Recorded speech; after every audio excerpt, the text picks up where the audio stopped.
Greetings, everyone.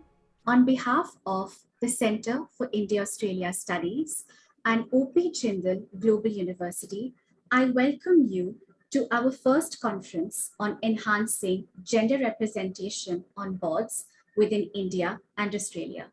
This is a hotly discussed topic, being the focus of innumerable domestic, comparative, and global studies, many of which are empirical. Generally, two reasons are identified for enhancing gender representation on corporate boards.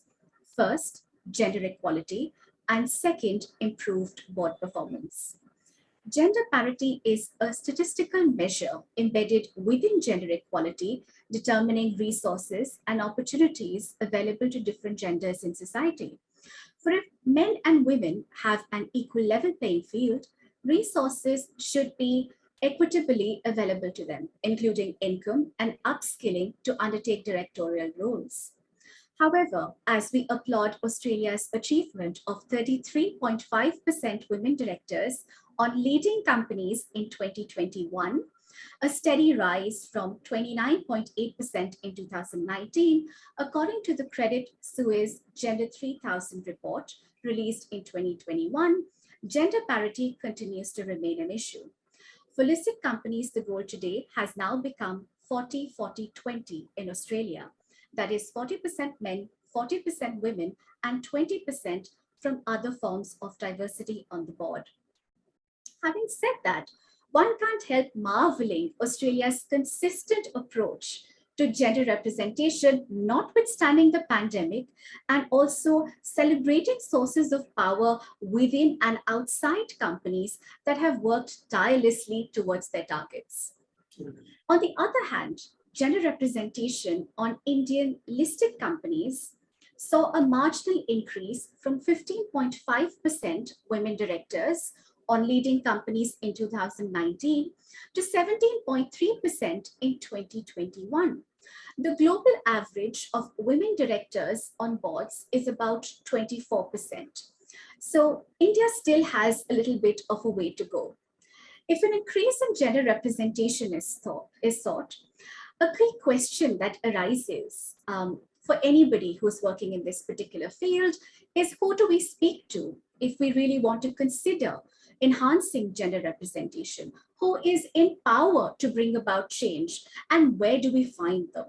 The purpose of this conference is to identify and engage in a dialogue with sources of power within the company that are in a position to materially influence appointment of directors and key C-suite professionals.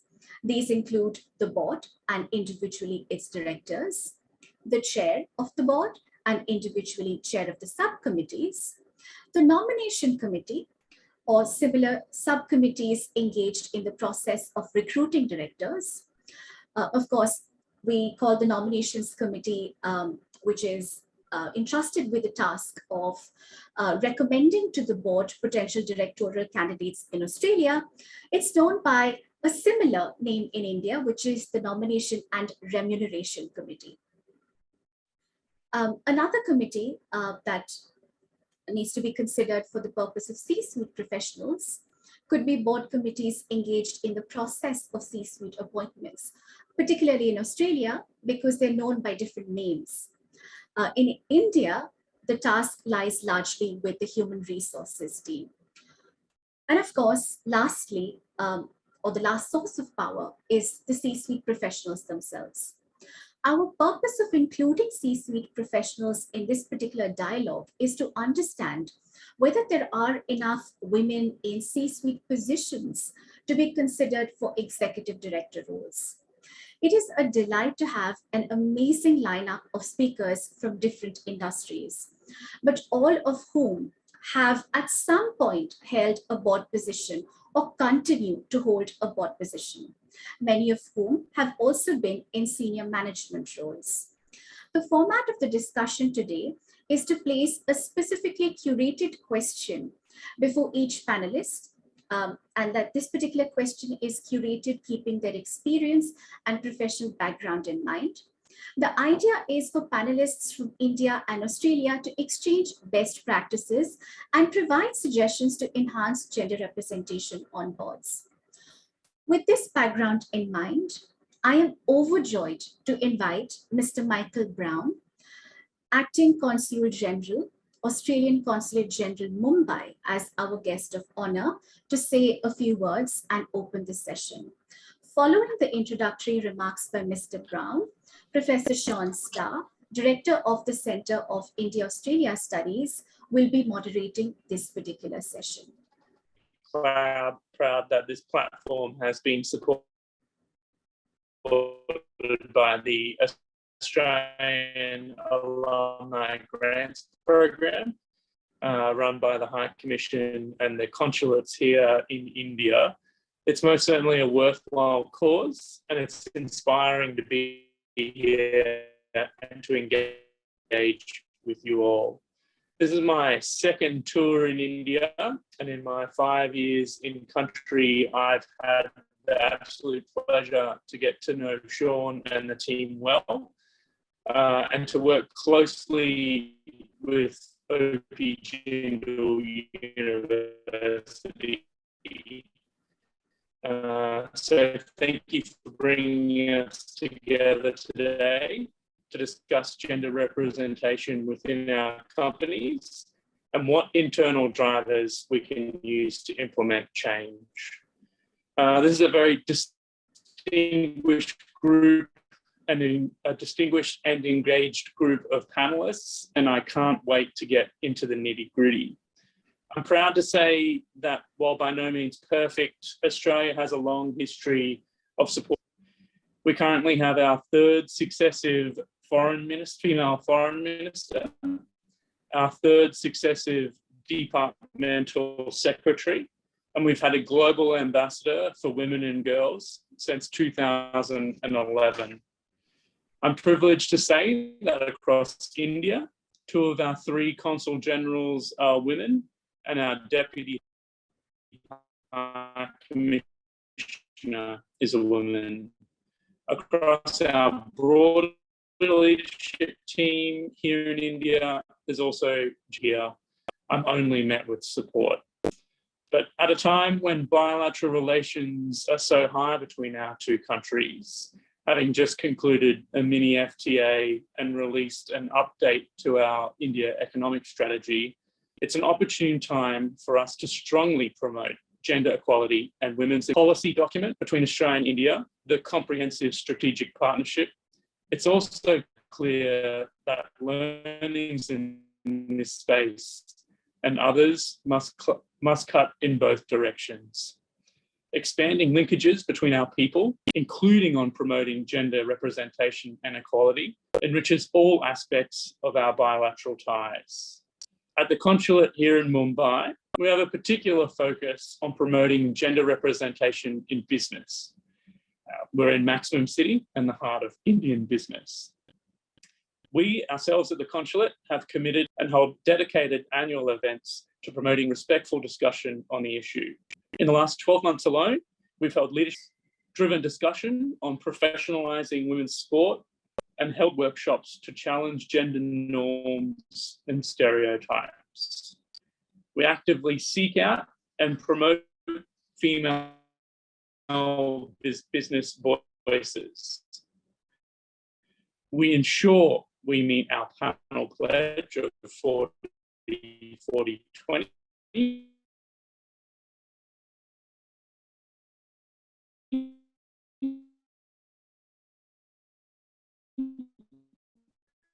And actively encourage those we meet to have female representation on their side of the table, something that's not always easy to achieve. Internally, action plan to hold management accountable and commit to specific training and leadership opportunities for our staff. For transparency and accountability, we report against these commitments twice a year missions in India. But we can and we should always do more. When I first came to India in 2013, I was living in sectors traditionally dominated by men, such as banking. But I'm sad to say I don't believe this has been maintained. And it makes sessions such as today's all the more important. We must reiterate that gender representation is better for business, is better for the economy, and better for everyone. I'm excited for discussion to hear the latest statistics and to learn how we at the Consulate and Australia and India more broadly can better tap into and support activities and initiatives to promote better gender representation within our companies. Equally, I hope those participating and listening in from Australia can take learnings home to apply in an Australian context. It's fantastic that we have opportunity for this two-way dialogue. But I don't want to take up any more time giving a government perspective. Safe to say, I'm excited to listen in and to learn myself. So thank you all very much.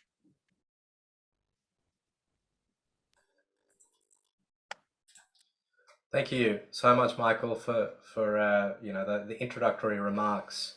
And while I appreciate you cutting yourself short and the government perspective short, that perspective, of course, is very important. And we are delighted to have with us today people who have been on government boards, and indeed our second conference later today looks at external drivers of change in terms of promoting diversity on boards, including government perspectives. We thank you, Michael, and we thank the Australian government for their ongoing support for this project and for other similar projects that aim to promote diversity, not just on boards, but overall across sectors and across sections of society. So thanks again for joining us today from Mumbai. As Divyangana mentioned, we have a stellar lineup of panelists today from all walks of life, from all sectors of business and different types of boards and different types of organizations. So I look forward to hearing different perspectives. Before I introduce our first speaker today, I'll touch on some comments from Divyangana, my colleague from OP General Global University, and from Michael. Divyangana mentioned it's important to celebrate that Australia has achieved close to 34% of women representation on boards. I think while it's important to celebrate progress, it's important to also acknowledge there's still room for improvement in terms of those statistics. And indeed, while 34% is far better than the 17% that Divyangana mentioned in terms of female representation on the listed company boards in India, there is room for improvement on both sides. And I want to emphasize that there's a lot we can learn from each other from both perspectives. In many senses, sometimes comparing the Indian and Australian context is like comparing apples and oranges, but of course there are similarities. And we do share similar challenges, particularly when it comes to promoting diversity on boards. And I feel, and I want to emphasize, that I think this conversation is a healthy one, and we can collaborate and learn from each other from an Australian and Indian perspective. And I really am looking forward to the insights of each and every one of our panelists today. What we intend to do for this discussion today is to introduce each panelist who, as Divyangana mentioned, will talk about a specific question, if you will, but also talk more broadly about what we have termed the internal drivers of change, or the internal drivers of promoting diversity on boards. And what we mean by that, to take a step back, this conversation today, this dialogue today, is part of a broader project on promoting diversity on boards. And this research project, as well as advocacy project, we've been speaking to directors from both countries over a period of months. We've been analyzing empirical evidence, looking at the data, what information is out there in terms of who sits on boards and in the top end of town, in the top 200 ASX and BSE companies, and trying to understand a little bit of context behind these statistics that Divyangana mentioned, the 17% and the 34% that Divyangana mentioned. And what we've come to understand at this preliminary stage is that there are certain drivers that promote greater diversity on these boards. And if we were to think about them conceptually, we'd put them in two buckets: internal drivers of change and external drivers. So external being government regulation, shareholder-driven change, promoter-driven change, advocacy bodies like Women on Boards, Chief Executive Women, CII, FICCI, etc., etc. And internal drivers of change are the ones that Divyangana alluded to in her introduction, including the board members themselves, the power and the role of the chair, the role of the nominations committee, etc., etc. So those drivers that are internal to the company and the role they play in promoting a cultural shift, in promoting and ensuring diversity on boards. And that is what we're focusing in this first leg of our conference today.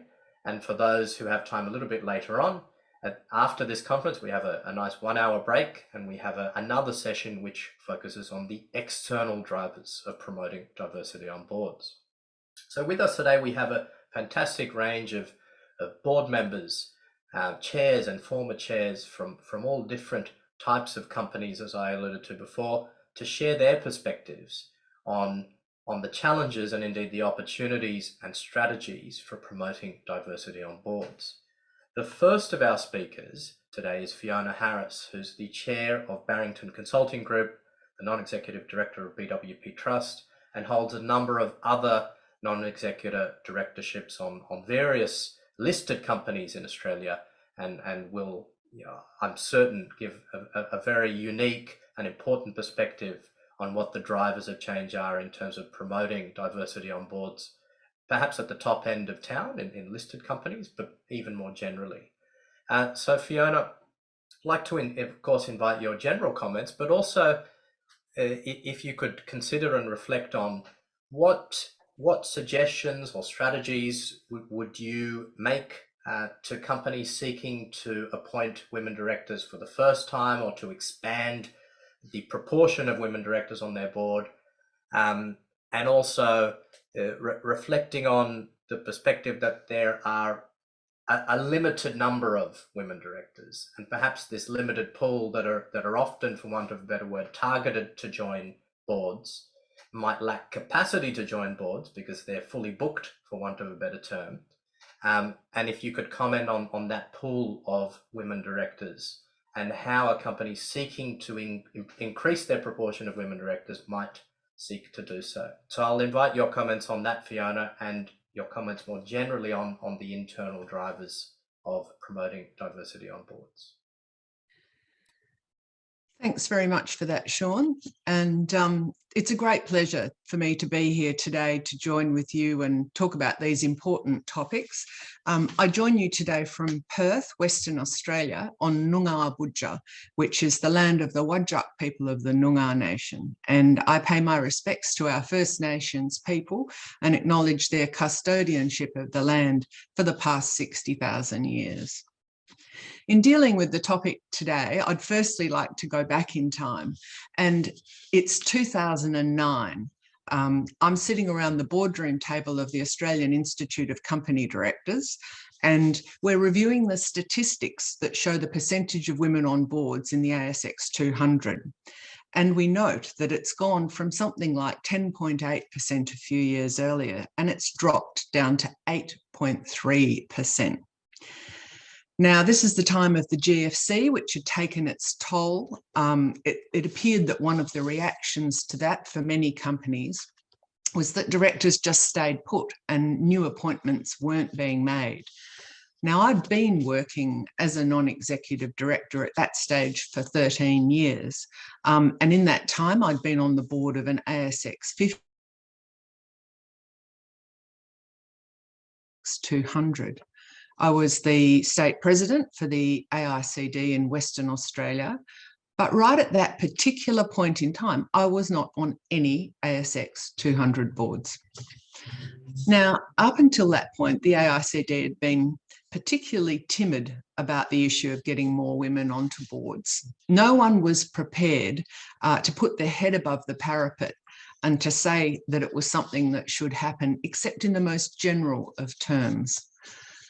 There was a great fear, I think, of speaking out in favour of putting more women on the boards, but at the same time alienating the greater proportion of the membership, which of course at that point were male. So, but the press was starting to really pick up on this issue, and some very significant senior directors were starting to speak out about it as well. So the AICD needed to reconsider its position. for what the AICD should do about it. And before I could speak up, one of the male directors around the table said, "Oh, that's a fantastic plan, you know, great work, guys. Good on you for doing that."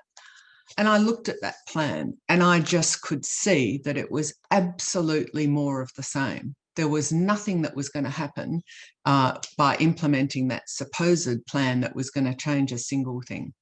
So I had to decide what I was going to say about it. And I took a deep breath and I told them what I thought.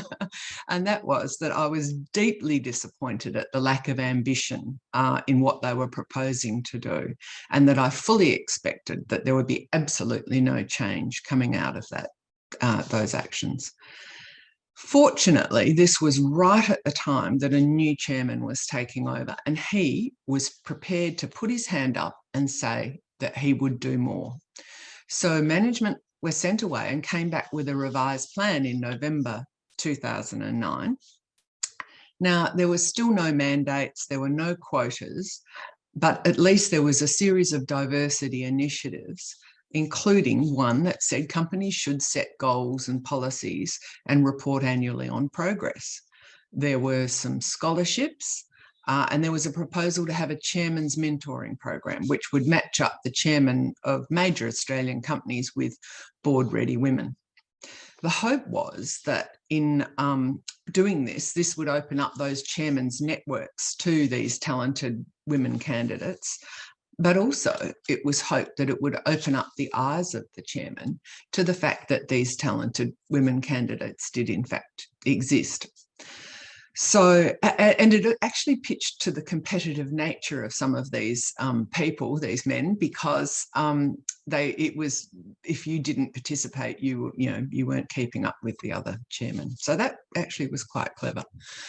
So as it was, the AICD wrote to all the chairmen of the 200 companies, the ASX 200, and 56 chairmen committed to be mentors, and started with 63 mentees.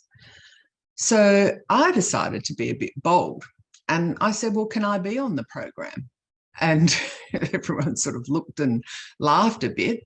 And at one of the early dinners, I was told, well, I should be a mentor, not a mentee. But I said, well, I'm not on any ASX 200 boards at the moment.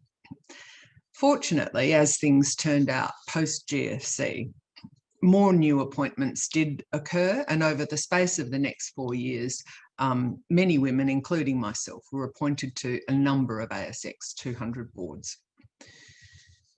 But the myth persisted among some of the senior directors that there were not enough qualified female candidates available.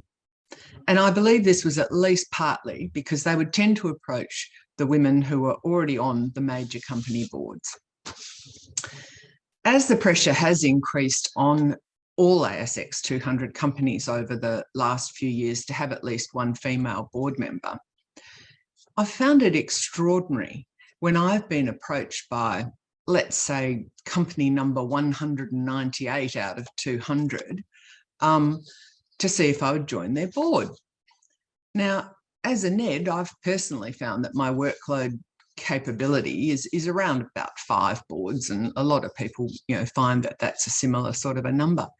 So I've been a non-exec director now for 27 years. So I'm astounded when companies seem to wake up one day and they're over 25 years late to the party, and think that one of these highly experienced directors who happens to be on the major boards in Australia has been holding a slot open in their portfolio just so that they can join the board of that company.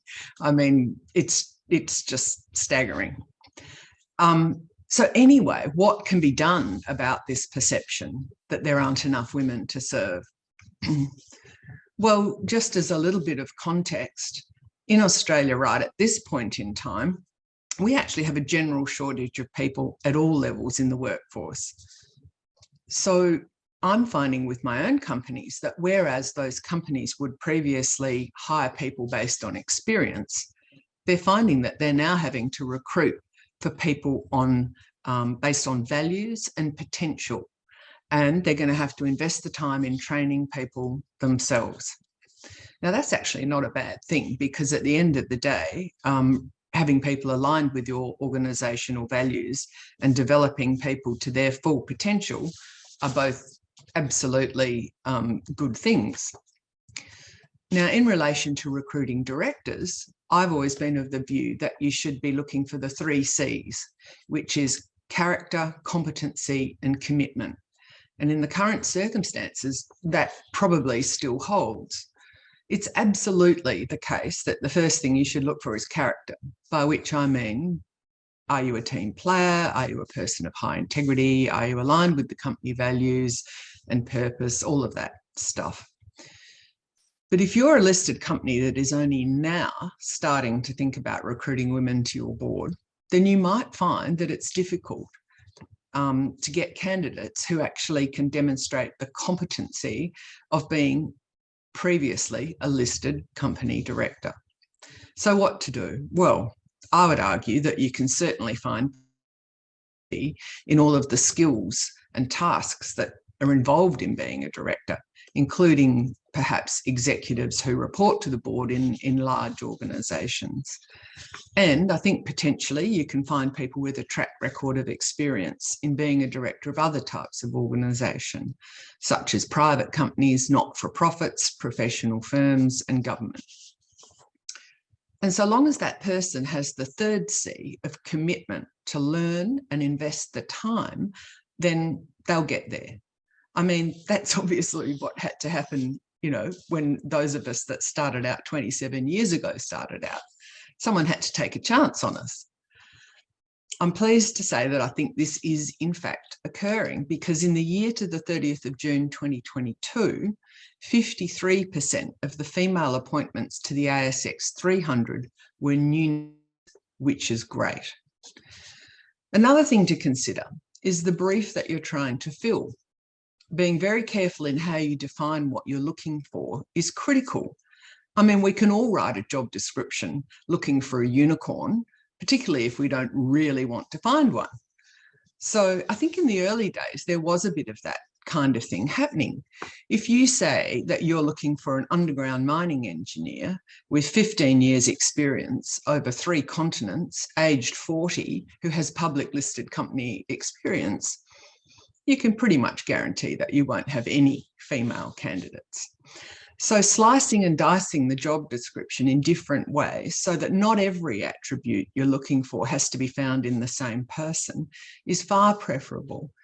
And if you're trying to replicate the skills of a candidate who is retiring from the board, often that might be a male candidate, then sometimes you can look into that exact same situation as well. So what else can be done? Looking more broadly, perhaps across adjacent sectors and in other industries for transferable skills would be one thing.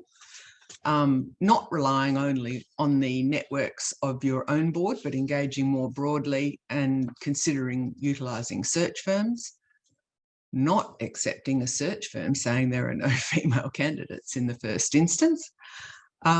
Keeping a watch list of talented women you meet over the years, including a file of any CVs that happen to cross your desk. Asking other people for the names of people that they've worked with that they think have the capacity to make the transition into being a director. Not assuming that someone wouldn't be interested in the role just because of their current role, their family situation, or their geographic location. And not leaving it to the last minute when you've got to actually find someone very quickly and you just don't have the capability to look a bit harder. So there are talented women out there who can fill the board roles without the world coming to an end. And it can be done without mandates and quotas, as Australia has shown. There can be some consequential challenges in other parts of the workforce if women leave executive roles early to join boards, leading perhaps to a hollowing out of the executive pipeline. That's a huge topic in and of itself, and probably one that I won't try and tackle right now. But to conclude, we've made some promising progress in Australia. 53% of the new NEDs, for last year being new names to the index. That's fantastic. And as has been mentioned, on our ASX 200 boards at 30th of June this year, we had 34.8% and the ASX 300, 33.8%. So we're getting there. There's obviously further to go. We can always learn. I'm really looking forward to hearing, some of the other contributions here today and seeing how we can learn from each other in this thing. And so let's keep working together and see what we can do to make this happen. Thank you.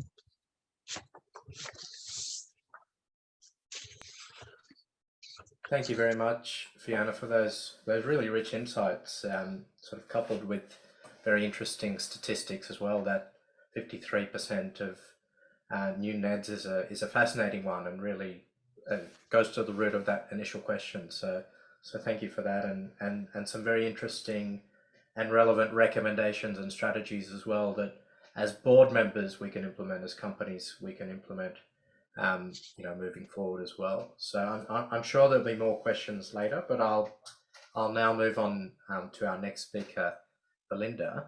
So I'd like to first introduce Belinda Howell, who is a long-term friend of India, I could say, as one of the long-standing supporters of the Australia-India Youth Dialogue. I've had the opportunity and pleasure of meeting Belinda numerous times in both Australia and in India, in fact. Belinda is a non-executive director at Dunmore Lang College, where she's chair of the nominations committee, I believe, and on other boards such as Plan International Australia, and an experienced leadership coach and mentor as well. So, Belinda, I'd like to invite you, please, to make similar comments on the internal drivers of diversity on boards, with a particular focus perhaps on the skills matrix and how that works, perhaps building on what Fiona was talking about on that competency C of her 3C frameworks. So what emphasis is put on the skills matrix from the perspective of a board? How does that work in practice, both from when you're appointing a male director or intentionally appointing a female director, or you're indifferent to the gender of that particular prospective director? So I'd invite you to comment on the importance of that skills matrix in filling that competency limb of the 3 Cs that Fiona spoke on. Thank you. Right. Thank you very much. Firstly, I'd like to say that I'm joining you all from Sydney, and I'm on the lands of the Gadigal people of the Eora, and I'd like to pay my respects to their elders past, present and emerging. I'd like to thank OB Jindal Global Law School and you, Sean, for the invitation to be part of this distinguished panel. It's a privilege to have been given the opportunity to reflect on this topic in the context of India, a country dear to my heart, as you mentioned. May I make 2 preliminary comments? I will be citing various statistics in my address, but for the sake of fluency, will not be naming them as I go. However, I am very happy to provide the organiser with these references afterwards, if anyone is interested. And secondly, I have to apologise for my voice. I'm coming to the end of a respiratory illness, and I do hope I won't be coughing or clearing my throat, but I can't guarantee that. So, as Sean said, I have been asked to focus my remarks on the role of the nominations committee of the board, and specifically skills matrices, as sources of power in driving an increase in women directors. A brief synopsis of my response would be, yes, nominations committees can play an important role. However, or put another way, a good nominations committee is a necessary but not sufficient factor in achieving the outcome. It is stating the obvious to say that nominations committees are subcommittees of the board. As such, they execute in accordance with the will of the board as a whole and cannot go off on an agenda of their own. Therefore, unless there is an intent expressed by the board to grow the number and percentage of women, this is highly unlikely to be a priority for the nominations committee. It is often said that the tone at the top shapes the culture of a company.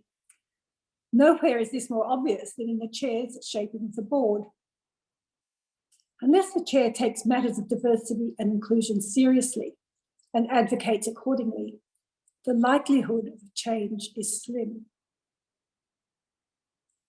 I have heard the view that if only the skills matrix was more diligent, thoughtfully applied, there would be a better platform for the appointment of women. Let's take a look at this. What is in the skills matrix? Many so-called skills matrices are really knowledge matrices. Law, finance, property, and more recently, technology, climate change, and so forth. There is no gender advantage for women in this approach. Real skills might be capabilities like problem solving, strategic thinking, emotional intelligence. Arguably, these might be a little more female focused. However, in general, diversity is a separate goal and not to be conflated with target skills. The real meat is in the person specification that, along with the skills matrix, forms part of the brief which the nominations committee issues. Does it make explicit that the board is looking to improve the gender balance? Do any of the criteria advantage male candidates, deliberately or inadvertently? For example, in Australia, despite some reasonable progress in building the number of women on boards, ex-CEOs continue to dominate director appointments, and more than 4 in 5 CEOs are male. So if there is a bias towards appointing people with CEO experience to the board, well, the result is obvious. In addition to establishing the criteria for board candidates, the nominations committee has other areas of influence which may support the attraction of women. Does the committee reject that tried and true strategy of who do we know as the first response to filling a board vacancy? Will it engage a headhunter who is briefed to cast the net wide and to present a shortlist with an equal number of male and female candidates? The question that was put to me included the words, how effective have skills matrices been in finding women candidates who are the right fit? It's interesting, that word fit, isn't it? This can very easily be taken to mean people like us. In fact, male people like us who went to similar schools or universities, share an easy familiarity with certain clubs or sports, and so on. Or do we use it more rigorously to mean fit to guide the company through its current and future challenges? Fit to execute on the strategy and to meet the expectations of shareholders and the market? Fit meaning to complement rather than replicate the mix of people already on the board? How this is understood will very much shape the content and tone of the candidate interviews and the possibility of women being chosen. The nominations committee also has responsibility for the orientation and onboarding of new directors, a process that is critical in setting up the new director to make a contribution commensurate with his or her skills and experience. Assuming the particular board does in fact have a comprehensive induction process, not something we can rely on, is it the same for every new director? This is a trick question. Unless directors are starting from the same point with the same inherent knowledge and experience, one size does not fit all. So if the induction does not account for the specific needs of the new director, how empowering will it be?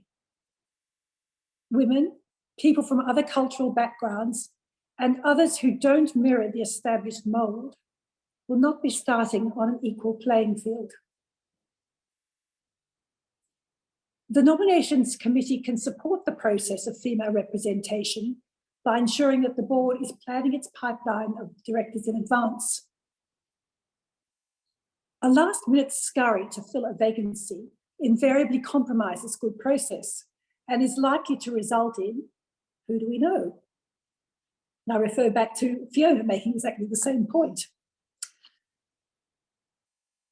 The committee may also extend its scope to cover matters of leadership and talent development addressing the paucity of women in the senior echelons of organisations from where directors may come.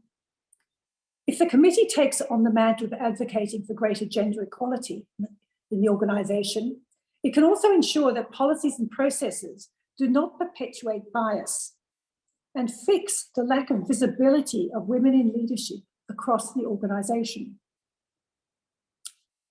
Opening up the About Us pages of an organisation's website and looking at the photographs can very quickly give an impression of how seriously it takes gender diversity in senior ranks.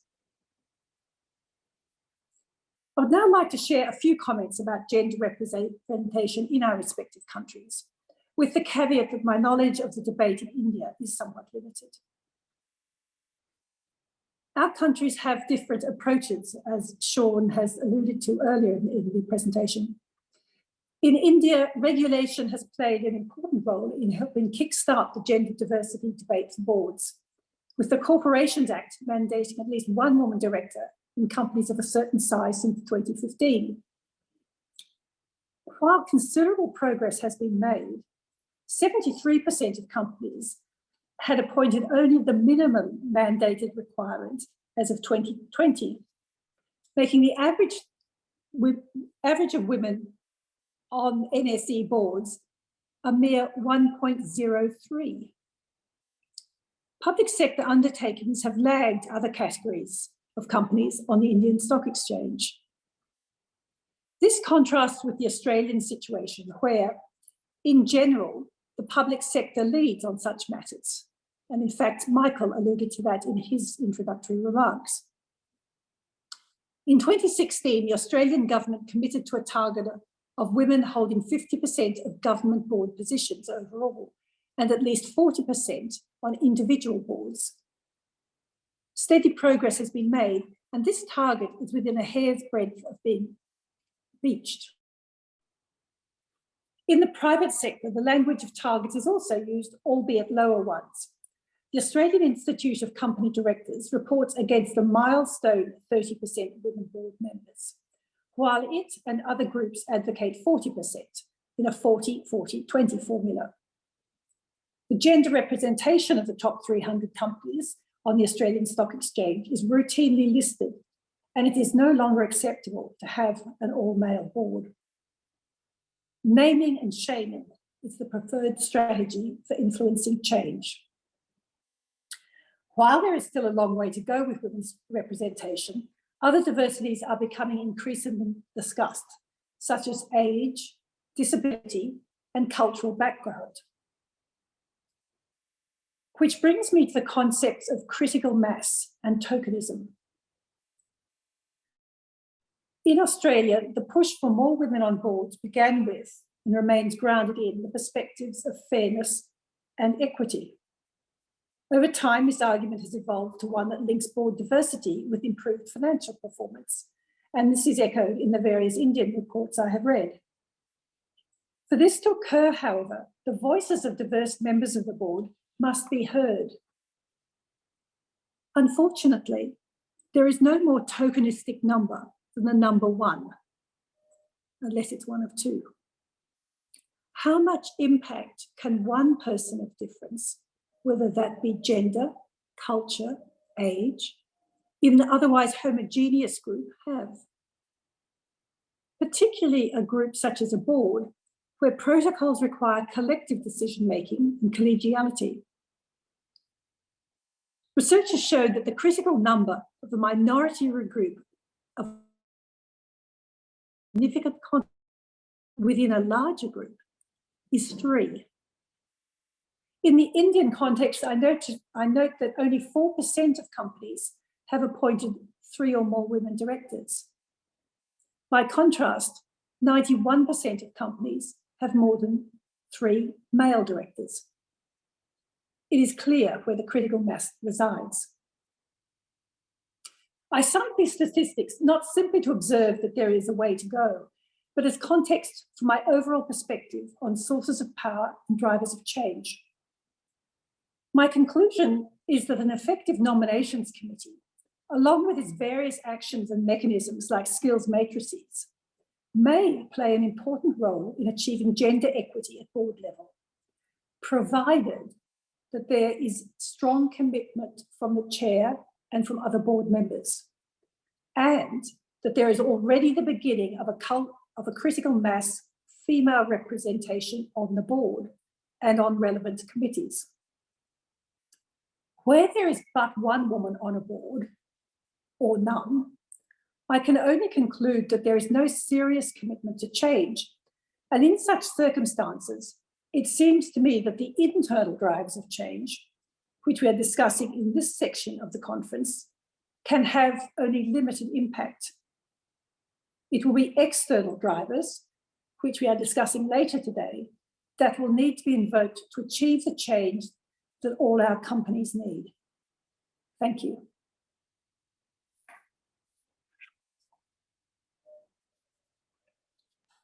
Well, thank you so much, Belinda.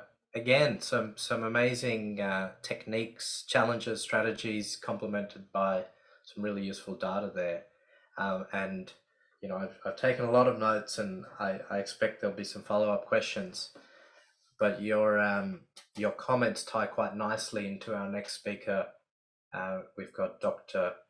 Brinda here, Dr. Brinda Jagirda from Mumbai dialing in, who's again another long-standing friend of the Australia-India Partnership, having spoken at one of the earliest Australia-India Youth Dialogues as one of our main speakers, as a long-standing chief economist, working in the banking industry for several years, for quite some time, as an independent director of IDFC First Bank, former GM and chief economist of State Bank of India, and a long career, as I said, as a leading economist in India, and will share some fantastic insights, I'm sure, into this very issue.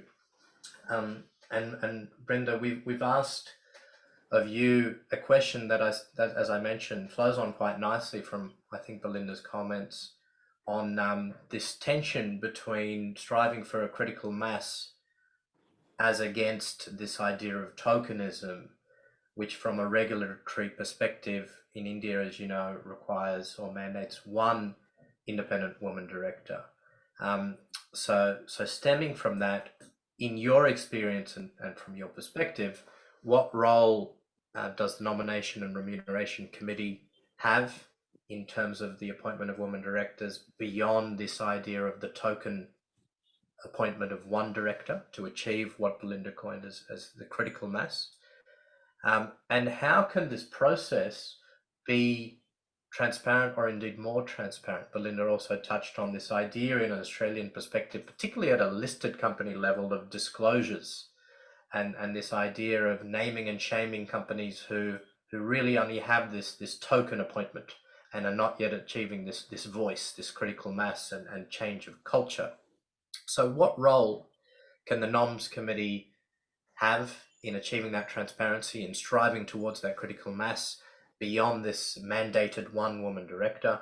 And perhaps you could also touch on this idea that Belinda talked about. How does the Nominations Committee not make sure that it's not working as a silo, but working with those other key drivers, like the chair, like all the board as a whole, as a unit, as a single voice in changing that culture as well? So over to you, Brinda. Thank you. Thank you, Sean. I indeed feel very privileged to be on this panel with such distinguished people, speakers, professionals. We are talking about promoting gender representation. It is really interesting because in Australia, you have 34%, which is well above the world average of 24% of women on boards, and in India, 17%. So which means that there is still work to be done. There is still a lot to learn from one another. So this is something which is very current, and I would say work in progress. Why do we need to promote gender representation? Why do we need gender equality? I think this question has long been answered, tried and dusted. And both Michael and Divyangana also touched on this in their introductory remarks. So once we are clear about the why, I think the how will follow. And the question we are discussing now is how do we take it forward? I would say we're talking about internal drivers. So the first is, of course, you require a little bit of nudge. I would completely agree with what Belinda just said about the Remuneration Committee being necessary but not sufficient, and the external drivers being more important than the internal drivers. I would really agree. But yes, internal drivers do have a point. Now, in 2013, I think it was when the Companies Act was modified to mandate that large listed companies must have a woman director on the board. This was just the starting, but it was realized that it was being applied more in terms of just the letter rather than the spirit. And so there was a modification later. The quoted committee was appointed to look into this issue, and based on their recommendations, there was the regulation was modified to say that it should be an independent woman director on the board. So the first nudge came from this. Yes, you can call it tokenism, but a beginning has to be made somewhere. So I would not, completely drive out this. I would not say it's not so important, but that was a very important step that was taken. And we saw that there were women being appointed, professional, independent, non-executive directors being appointed on the board.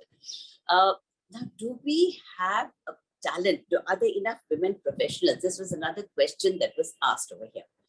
Now, in India, you find that at the junior level, in the middle level also, there are a lot of women, including in the shop floor in the manufacturing sector. But as you go on, you find that this pool is drying up. So by the time women get to the C-suite, there are not very many women in the workforce. Now, I think that there is a big gap in this at the top level, because you find that women are dropping off the labor force. They're falling off. Some of it is due to reasons themselves. I mean, but a lot of it is pressure from the families, bringing up children, looking after elderly parents. So these kind of pressures really actually force the women out of the competent women who are able to contribute and who could be potentially on boards. There are times when they have to drop out of the workforce. So I think the internal drivers would also include support from the community, support from the environment, support from the government maybe in perhaps childcare. And I think it's interesting that now there's a change in the maternity leave laws, which says that there'll be 26 weeks of maternity leave given to a woman against 12 weeks earlier. So these kind of internal drivers, I think, would be very supportive to make sure that we have a larger number of, a larger pool. Now, when I joined, it was the first time that after a long time, it was because of the mandate, there was a requirement for having more women. But I think the first thing is to have domain expertise. And along with that, I would agree what Fiona had said about the 3 C's: character, competency, commitment. And I would add a 4th C. I would say constantly upgrading your knowledge and skills. When these C's are there, then I think that's the first step from an internal driver point of view. When internally we are prepared to be considered. Now, it is having, after this, in the financial sector, interestingly, we've had a lot of women at the top, at the chairperson level, at the MD CEO level. In the Indian context, we've seen a lot of women. In the technology sector, it's increasing, not as much. It is still dominated by men, but financial sector somehow has been very, very interestingly. There are a lot of women at the top. So what we need to do is start early. That's the important thing. Start grooming the women right from the beginning and make sure that they are given the support that is required to make sure that they reach the top and they are there at the last mile. More than that, I think the internal drivers would include mentors I myself, I was invited to be part of this program, which is now driven by Vicky, but earlier it was driven by two very distinguished individuals, Arun Dugal and Anjali Bansal. And I was invited to be part of this program. And that is how I joined this and I got exposure. So having a mentor is very important, I think, especially for economies and countries like India. Today, I'm a mentor myself, having been through this program and having had experience on the board, and that helps onboarding other women. So to start with, yes, at least one woman on the board, and she can definitely make a difference. Where the top commitment from the top management is important, the commitment from the NRC is also important. But like I think as Belinda has said very clearly, having an NRC like this, it's necessary, but it's not a sufficient condition. So we need a pool of women who are there. We need them to be recognized, and we need the NRC and the boards to be actively engaged in searching such women, seeking them out, getting them on board. And of course, the 3 C's of character, competency, commitment, and my 4th C of constantly upgrading. Now, for example, I'm in the financial sector. The financial sector's the avatar is completely changing. It's becoming more and more tech-oriented. A tech company can be a financial company, but a financial company cannot be a tech company. So I need to also keep myself updated and keep abreast of the changing trends and the changing technology, and how this can be applied. How can we apply technology to expand the work which is done in the banks? And I think IDFC First Bank is doing an excellent job of that. So this is the only way to keep ahead, to keep moving forward. One, the internal driver would be to constantly upgrade and update yourself, getting other women, mentoring them, and helping them to understand the nuances to be part of the board. But I think the most important I would say, well, criteria maybe, but to be the skills matrix, when you talk about the skills matrix, is the ability to work together in a team. And I think women are very skilled at that, because we have to manage the home, the children, the family outside. So I think it's a natural skill that the women have about being able to work with others on a team. So having said this, I think let me just end here to say that there's a critical mass is already built up. We need to see how we can take it forward. And for that, the external sector, the external environment will play a critical role. Once this is ready, then the internal drivers of the company, of the NRC, can take it forward. And this is a real requirement in today's day and age, because women hold up half the sky. So you cannot hope to progress either in terms of your economy, economic growth, GDP, or even in the companies. So that's when women play a very important role. And I think here both the internal and the external drivers will help in taking it forward. Thank you. Thank you so much, Brinda, again for those insights and some really practical strategies in terms of mentorship, and adding an extra C to the 3C matrix is always very valuable as well. And I'm sure Fiona's taken note of that. Appreciate your insights. And again, I've taken countless notes of things to come back to, and particularly how you framed the issue, Brinda, in terms of we're talking about the how, but it's important to remember the big question of why are we talking about this? People also talked about this idea of diversity is good, not just from an equity perspective, but also from the perspective of performance. Different perspectives and views on that board who are shaping a company, shaping the future of a company, are critical. And that why is important, I think, to come back to. I will note also, and perhaps we'll, when time permits, if time permits a bit later, invite Fiona and or Belinda to comment on this, but you talked about this challenge of women in leadership, not just at a board level, but also at a C-suite level. And I should note that this is a challenge that's not unique to India. We see this even in an Australian context, that the statistics might differ a little bit, but arguably, and indeed the pathway of some of you all of our panelists, has been through C-suite who come through senior executive roles. And if we have a shortfall in terms of women in leadership at an executive level, that might have flow-on effects at the board level as well. And I just wanted to note that may well be the case in India, but it's not unique to India. Brinda, you also noted that the financial services sector in some respects has been an anomaly in terms of that C-suite involvement of women in leadership in recent years in an Indian context. And that's perhaps a good segue to our next speaker as well, Dr. Rajiv Dubey, who's a former chair and managing director of a leading private bank. Indeed, he's been on the board and has been MD of other private banks, but he was chair and managing director of Canara Bank in India and has held several other senior, both executive roles and board roles in the banking industry. So Rajiv, I might actually hand it over to you now to perhaps bounce off some of those key concepts that Brinda was talking about earlier.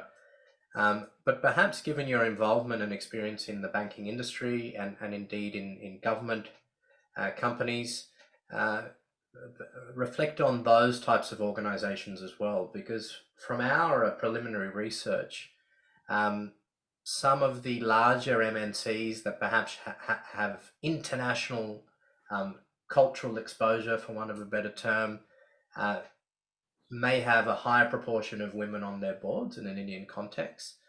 That being said, some of the government entities, PSUs, government banks, might not even have complied at a point in time with the mandatory one woman director on their board. And they acknowledge this in their annual report. So without trying to put you on the spot, I wonder if there's a potential reason for this, how boards in the banking industry, boards or organizations from a government background, PSUs, perhaps can improve their succession planning when it comes to, and Belinda alluded to this, not just scrambling when it's time to fill a board role, but actually planning a year or more in advance when you know a board member will have to resign because of tenure or other reasons, actually having that pipeline and planning ahead, and how that can tie into this diversity plan or this change in culture that Belinda and Brinda and others have spoken about as well. So I might hand it over to you, apart from commenting generally, of course, about the role of the chair and the board in promoting diversity, if you can touch on those minor questions as well that I asked. Thank you.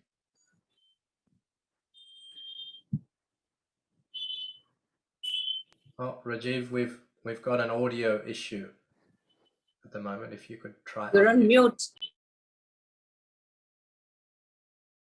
Okay. Thank you. Thank you, Sean, for giving me the opportunity.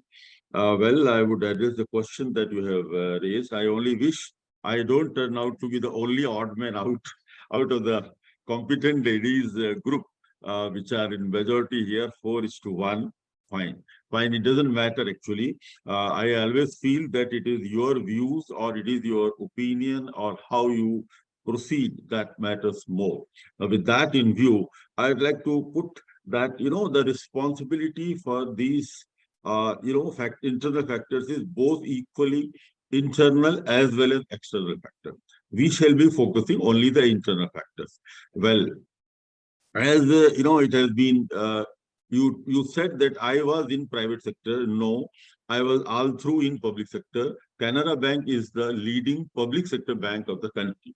I joined as a management trainee of Punjab National Bank, which was again a public sector bank. So I rose on, now only I am in a private sector after retirement about 8 years ago. Well, friends, with that in view, I'll only say, as you said that in public sector banks, in private sector banks, there is a shortage and people are not there on the board. The ladies are not there on the board. I would only say, the board members, chair, and the remuneration committee, they are responsible. They must take care of it. They must create a pipeline, which is very much there. What Harris told about the character, competence, and the commitment, I agree with Dr. Mrs. Brinda that there is no dearth of ladies with high character, with high competence, and very high commitment in comparison to male are available across the board in the country. It's a huge country, huge, talent available across the board. The point is keeping pipeline and list ready from various sources, colleges, universities, where competent faculty members are there in various varied subjects, in banking, in finance, in law, in public administration, in other maths and science students. And, even in the banks, the senior general managers, they could be, even Dr. Brinda, Mrs. Brinda was also a senior banker in State Bank of India. Other corporates, both public as well as private. There is huge talent available. I don't think there is any shortage. As Harris had told, that there is a general shortage. With general shortage in Australia, if Australia could reach 34%, I think it is a challenge. We must learn from each other. The pluses that we have, Australia may learn, but the pluses that they have, we must be able to reach 34% consciously. They say many government companies, including PSUs and banks, fail to meet even the one-woman criteria. Yes, it is true, but I think it is just lethargy.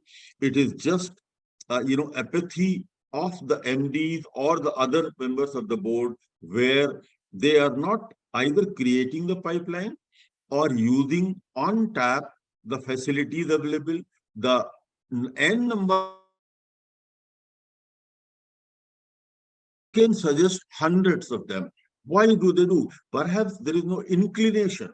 If they want, there is possibility that every PSU, every PSB, every corporate can have minimum one. This minimum one can be done within no time.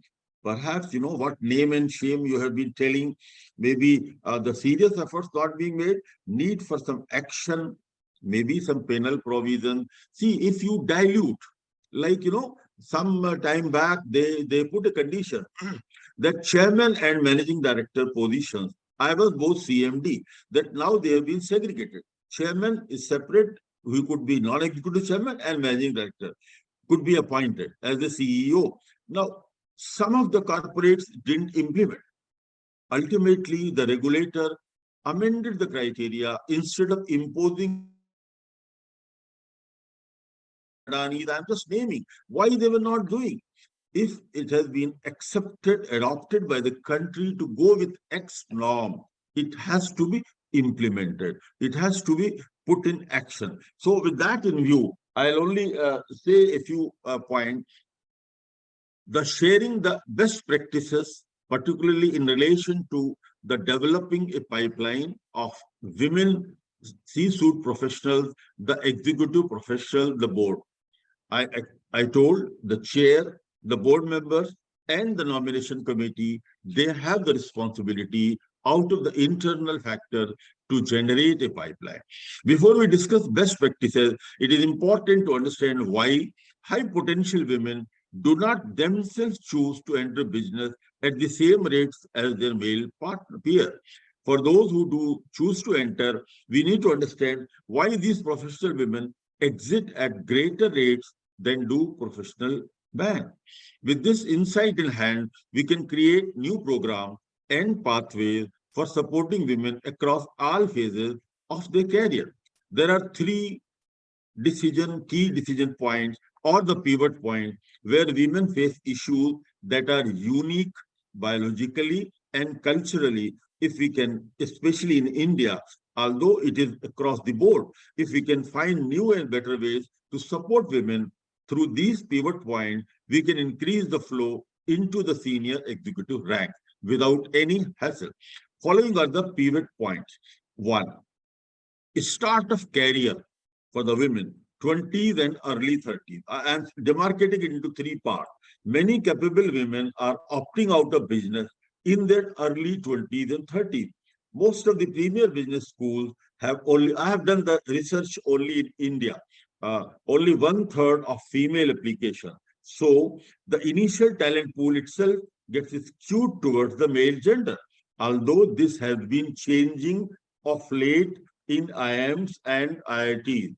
Clearly, if we have any hope of getting more women headed for the executive role and board table, we need to change young women's attitudes towards business and the responsibilities that they can undertake.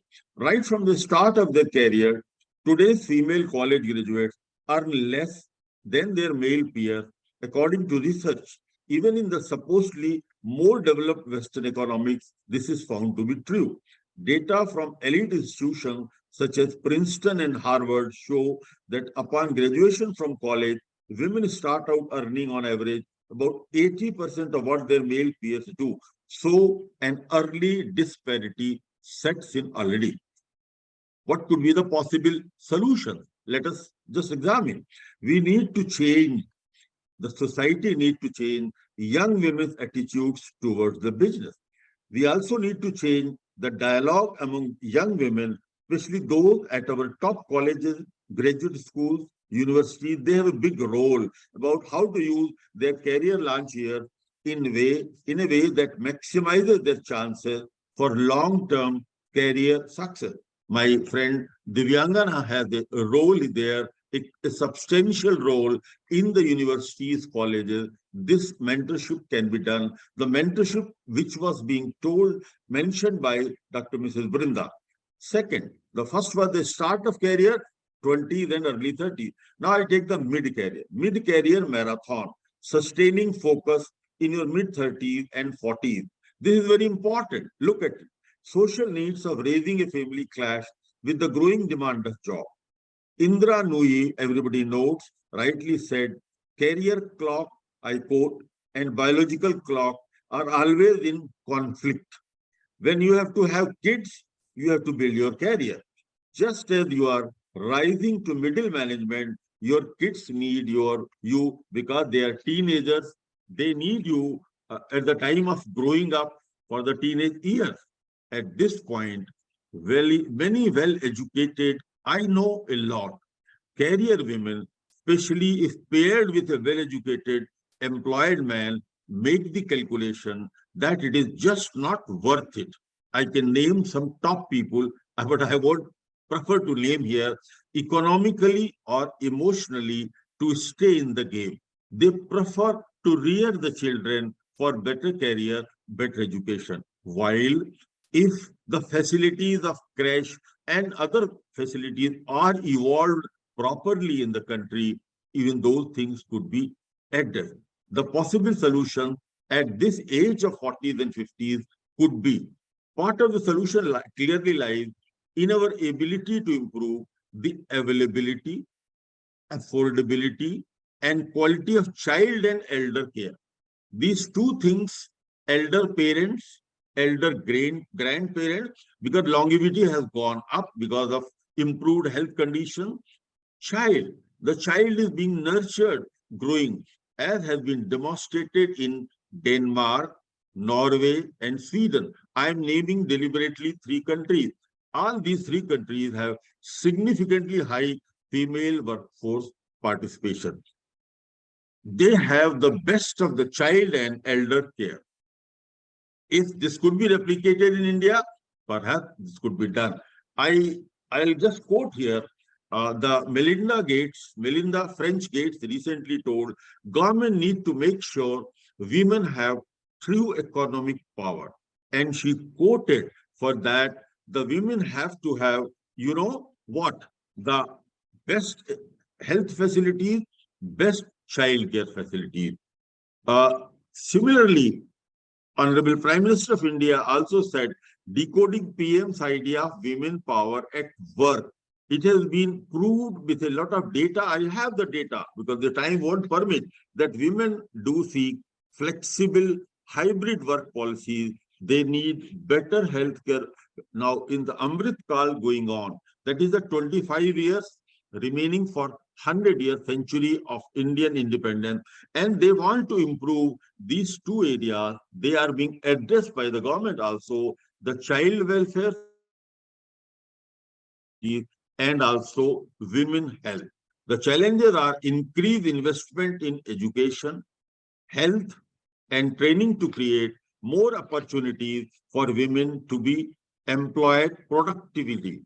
The health budget from around 1% to 3% of India's GDP to be taken up, and the education budget from 4% to 6% of GDP.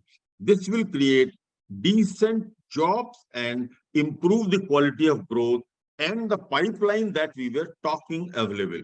You know, so much so, the recently, Madam Nirmala Sitharaman, the Honorable Finance Minister of the country, in one of the programs, Iconic Change Maker Award of Business Line, the leading newspaper of South India, Chennai, she herself was awarded. She quoted that Mithali Raj, the cricketer, she looked to Sachin Tendulkar as an icon rather than creating her own image.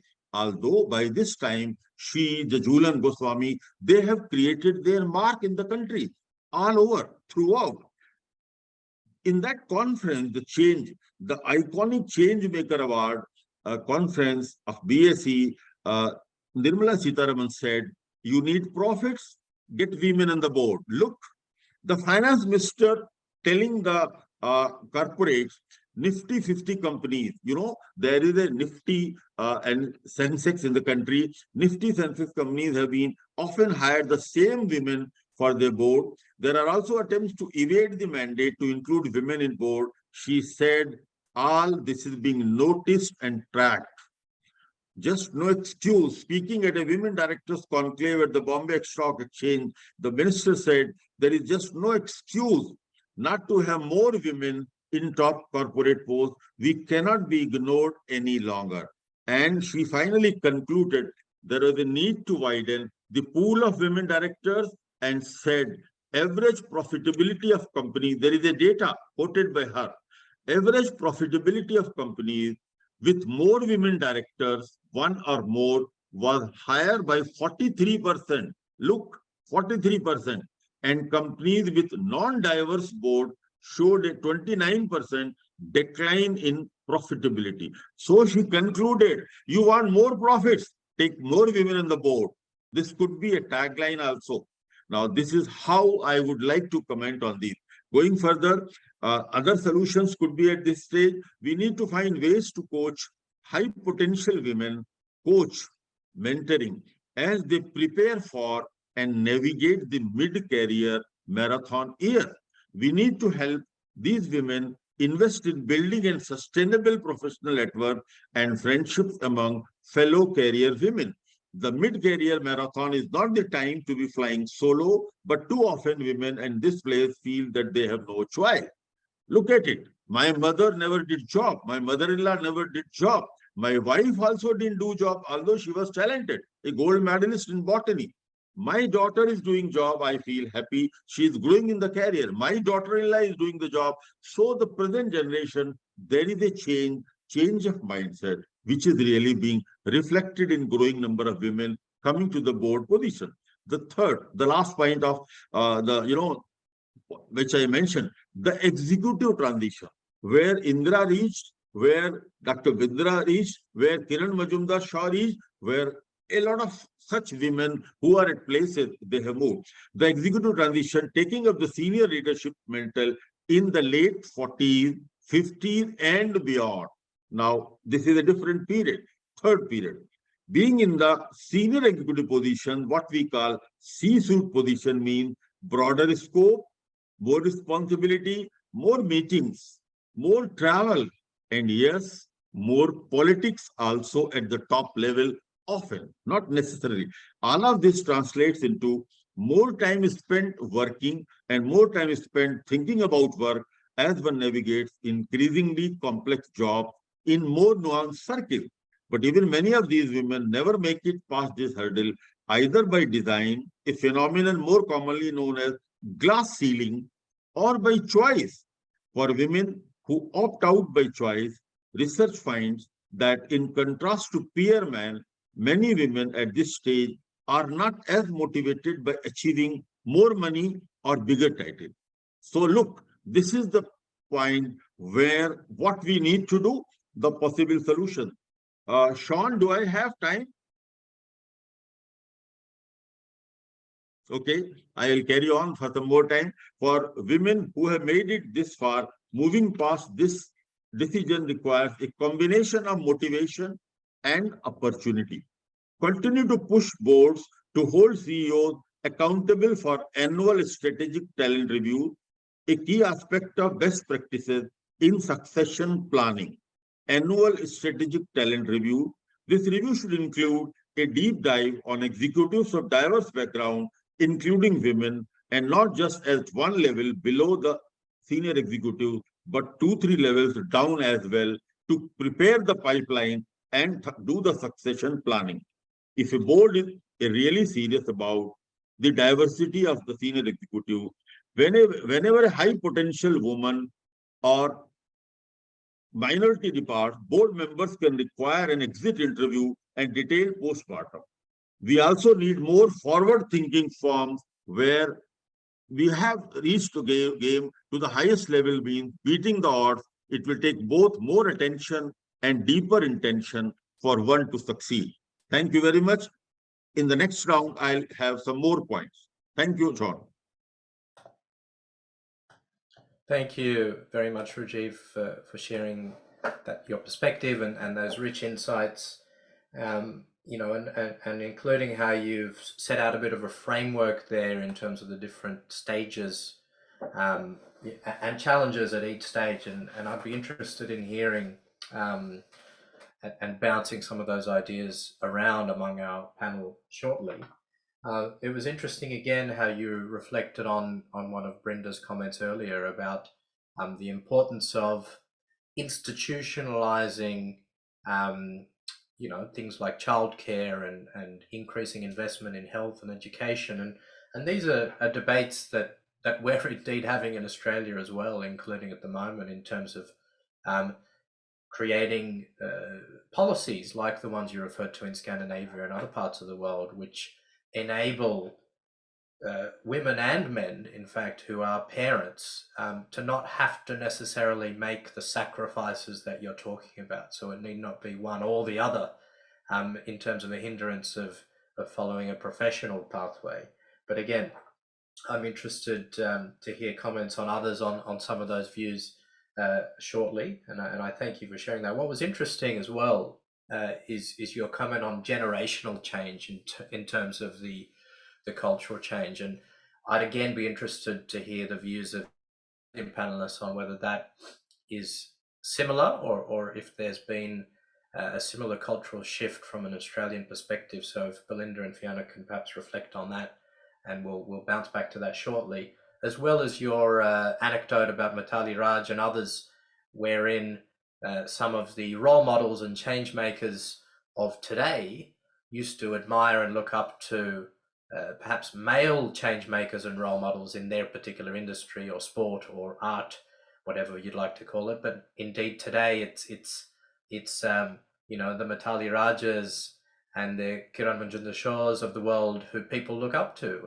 and think, indeed, I aspire to be like these amazing champions of change. So young girls and women are looking at role models who are elite in their own right, in their particular art or industry. So these are things we'll come back to. And I thank you once again for your insights. I'll now invite Samyukta Surendran to give her insights into the topic as well. Samyukta as well wears several hats as an independent director on a number of boards, including LTI, DPL, Indian Pravit Services Limited. Sorry, Samyukta, it's a bit of a tongue twister. And also a board member of L&T Deccan Tollways Limited. And Samyukta, we look forward to a director on multiple boards as well. One question I wanted to put to you, apart from commenting on the insights of our other speakers, is from an Indian perspective, our research shows that Indian board sizes, particularly of the top, let's say BSE 200 companies, the listed companies, board sizes range around about an average of 10, so 8 to 11 directors. Usually, as we've talked about, there's a mandatory one independent woman director. So usually there's one, maybe two, sometimes three women directors on those boards. So it's far less than the 40% aspirational target, if you will, that Australia is targeting. And indeed, 1 in 10 or 1 or 2 in 10 is, of course, only 10 or 20% in terms of the proportion. So it really, if you look at the spectrum that Belinda talked about, is as opposed to critical mass in terms of that voice. So I was wondering if you could talk on that a little bit as to whether that proportion is sufficient in an Indian context in terms of the statistics as they are. And currently, many of the women board members in those listed companies, or indeed in many companies in an Indian context, come from, let's say, a financial background or a legal background, and there's kind of very niche occupational backgrounds. And I wonder if you can comment on whether, and indeed if it is desirable, how greater diversity of occupational background should be looked towards in terms of women on boards in listed companies and generally. Over to you, Samyukta. Thank you, Sean. Let me start by thanking you. I'm delighted to be, part of this esteemed panel. I had a great time listening to my co-panelists share their thoughts before me. This is a topic that's very close to my heart, and I think a lot needs to be done talking about this, and a lot of action that needs to be done. I was also very happy to see Rajiv part of this panel and yourself, Sean, because typically a lot of this discussion seems to, a lot of panels that are organized have just women talking about what can further be done. So I think at the start, it's so important to engage men in this discussion to start off with. And, it's great to see the composition in the panel.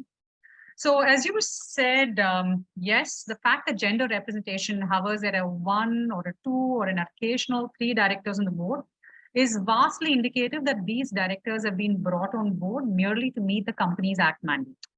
So the Companies Act mandate was brought about in 2014. And yes, since then, we have seen some progress in the board composition. Starting 2015, it was hovering at around 6% of, in women representation on boards. And this has gradually increased year on year. And as you pointed out, we're hovering at around 17 to 18% women representation on boards as of today. So is this insufficient? I strongly believe yes, but insignificant, no. I do believe there has been impact on the ground. We have seen, considerable impact this increase in women representation has brought about, where there has been more women directors, say even 2 and 3 directors. There's been a direct relation to more representation of women in C-suite roles in such companies. Where there have been women representation in the NRC, those companies we've seen directly, there has been an impact in offering more benefits to women employees. This could be maternity-related benefits or retaining more women employees. And this correlation has been studied, and there is a direct correlation. So yes, there has been progress on the ground. However, if we scratch the surface in terms of apart from independent directors, how many women directors serve as nominee directors on the boards or independent directors on the boards? The numbers, or even just board observers, right? How many women play the role of board observers in these top 200 companies? The numbers fall into abysmal single figures, right? From a high 17, 18% of women representation, we fall dramatically to single figures. And how many of these women serve as chairmen on the boards, right? Not just as mere members, but how many of these women serve as chairmen on the boards? We're at a mere 2.5%. So that is vastly indicative that a lot more needs to be done to bring up, women genuine representation on these boards. Though, yes, we are taking baby steps to meet those numbers. A lot of panelists did speak about a talent pool crunch. Yes, seems to be, there is a talent pool crunch, as in, if you look at the numbers, in terms of working women in corporate India, representation of women in corporate India, we're at a mere 20-25%, right? And a lot of that is also in this junior to mid management roles. As Brinda pointed out earlier, we do see a lot of women dropping out when you go to top management. However, if you look at Australia, the working, women representation in corporate Australia is probably upwards of 46-47%. So that itself is a vast difference in the talent pool that you have to pick your candidates from. Another factor that we can probably look at is the stretch factor, right? What is the stretch factor in terms of how additional boards, right? Beyond one, does one single woman serve in? And what is a tenure in a specific board for each woman? If you look at India, the stretch factor for a woman is much higher than than a man serving on a board. Stretch factor for a woman in India is around 1.5. Stretch factor for a man is just around 1.01. What does this indicate? It just indicates that the smaller number of women are serving on a larger number of boards when you compare to men, where a larger pool of men are serving on boards across, right? What is interesting is, specifically in the stretch factor, India is not so much different compared to Australia. Even in Australia, there seems to be that is something I found very interesting. That though women representation is far higher in Australia, the stretch factor for women seems to be much higher than back to Fiona, is what Fiona mentioned, that there could be a perception, at least among those bringing in these women, that there aren't enough women to go around. And you reach out back into the women that are qualified, and hence we see women taking on roles into more than one boards, right? That is also seems to be an interesting phenomenon going around. Another thing that is very interesting is the tenure that each woman serves, the average tenure of a board. If you look at the average tenure of a woman compared to a man in India today, a woman's tenure seems to be around 6.5 to 7 years. And a tenure of a man serving on a single board seems to be around 5 years. That also seems to indicate that women are, taking on more in terms of extension, into the second tenure, because a lot of these numbers, women representation is only stems from 14 in terms of active women representation. So it looks like more women are being offered board extensions, which could also fall back to the same issue that, there just isn't enough women to go around in terms of a talent pool crunch issue. So another thing that, what can we do to, what can we do in terms of, setting, doing more and bringing more women into this, board representation? Definitely, yes. Helping women and creating a support ecosystem would be very, very critical. The other panelists spoke about, childcare, spoke about healthcare, and I think these are so critical to enable that support system so that women can go ahead and pursue their dreams and not drop out at a middle management level. So I also play a leadership role in the tech industry. So do drop out of their careers or take a back seat. Even if they are still pursuing their career, they voluntarily take a back seat in terms of not actively pursuing a promotion or not actively going after that which is required to propel them into C-suite roles and thereby create a larger talent base as a next step for board representation. So this is something we see in corporate India day in and day out. And I think it's very important to create that support ecosystem for women to enable them to pursue their dreams. Another part that, something that you also spoke about is the very high representation of women from the financial sector. This is something that is very unique in India, that yes, traditionally banking and financial sectors have been perceived as being friendly to women in terms of helping them manage more their family and work-life balance.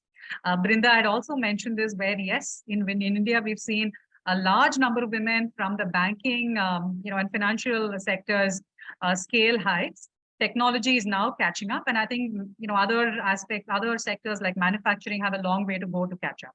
So I think it's just a reflection of this, where you see just a lot more C-suite people, a lot more leadership, women in leadership roles, and hence women taking on more roles in the boardroom as well. So I'm just, just going to wind up with this, and I'm going to keep my, comments for the, further comments for the next part. What we can also do, from, in terms of improving this, is to ensure gender sensitization trainings for all board, all people in the C-suite level. It's not just a cursory bringing on one, woman into the role, but truly gender sensitization role training, where how can you just maybe tweak processes to enable women are also comfortable playing their roles. So, Sean, I'm going to pass it back to you, and that's, yeah. Thank you, Samyukta. Some really useful insights there. I particularly, I must say, enjoyed the discussion on stretch factor, and the academic in me was interested in, and indeed we are doing this as part of the process, digging a little bit deeper in terms of that data, because as you alluded to, when you look at nominee directors, you look at non-independent directors, or indeed promoter directors, some of that existing data of 17% might even be skewed. So it might be, for want of a better expression, look even worse than the number 17% when you dig a little bit deeper. And your comment on stretch factor was really interesting, because I'm sure Fiona can attest to the fact, and in fact, Fiona, you alluded to the fact that the capacity of a non-independent director nowadays to do a job properly is probably around 5 boards, and give or take a couple probably, and it probably depends on the size of the board and the nature of that board. But that idea of stretch factor, and the fact that there are more men on one board than there are women on just the one board in that perhaps listed company space, Samyukta. I'm not sure if that's where the stretch factor data referred to. Do you know if that was listed companies or? Yes, Sean, those were listed companies. Yeah. Where it just seems that women take on dual roles. It's also about, there are lesser number of women that, people can reach out to and invite onto boards probably. It's also very interesting. Yeah, and you indeed alluded to that connection with that pool that has almost been a common thread throughout some of the discussions. How big is that pool of women who satisfy those 3 C's or 4 C's, if we add Brinda's C there too? And that's really interesting. And there has been some work done on network analysis and other sort of theories on how many people are on boards with other people, because, I mean, we all know to some extent that board member appointments rely heavily on networks as well. And the fact that there are women on multiple boards might actually be an interesting touch point for further research or discussion on increasing that culture of more women there as well, if we look at strategies like mentorship and encouraging further appointment of women on boards. It's certainly food for thought there, and it would be interesting to understand that data. You mentioned 1.5 and 1.01 in India, what those numbers would be from an Australian perspective, and indeed how the mandatory one woman director requirement under the Companies Act changed that stretch factor, because suddenly in 2013 you probably had companies picking from a relatively small pool of women and putting them on a whole heap of boards at one point in time. So how that changed sort of 9 years ago would be an interesting data point to look at. Really, really useful and really insightful. Thanks, Samyukta. I might now invite our panelists to circle back in a similar order, in fact, the same order that we touched on earlier on, because there are a lot of open questions that we can bounce back to. And I know, Fiona, and indeed Belinda, I mentioned that some of those questions about generational change, about childcare, and in fact stretch factor, role models, mentorship, etc., perhaps you could comment on in perspective, and we'll start with you on that point, Fiona, please. Wow, where to start, Sean? There's so much that's been spoken about. It's been really fascinating and insightful to listen to the comments. I've probably got a few more, and they interlink. So it's kind of, where do you start? So 30 years ago, you know, I was with KPMG. We were recruiting people at 50-50 male and female, but we were finding that they were dropping, you know, the attrition rate was massive once you got, you know, to a reasonable senior level, and there just were no candidates there to be considered for partnership because they'd all left. And that links back into the pipeline issue and the hollowing out of the, you know, executive pipeline. And I think I could come up with 3 more C's in relation to this. And one of them would be culture, that women do decide at some point that they don't want to play that game anymore. They're the canaries in the coal mine on culture, and that they will pack up and go rather than stay in an organisation where they're really not happy with the culture. So that is part of an issue that organisations need to deal with.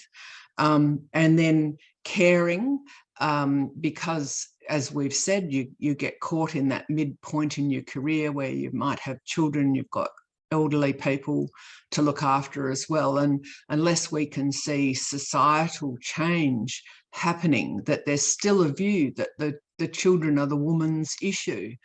Well, they're not. They're the family issue, and that requires societal change. So I think getting to anything remotely approaching parity, if we're talking about 50%, is going to be very difficult. And that is because it also links into the third C, which is the Cinderella complex, which is that generationally, women did have an expectation that they were going to meet their prince and he was going to look after them for life.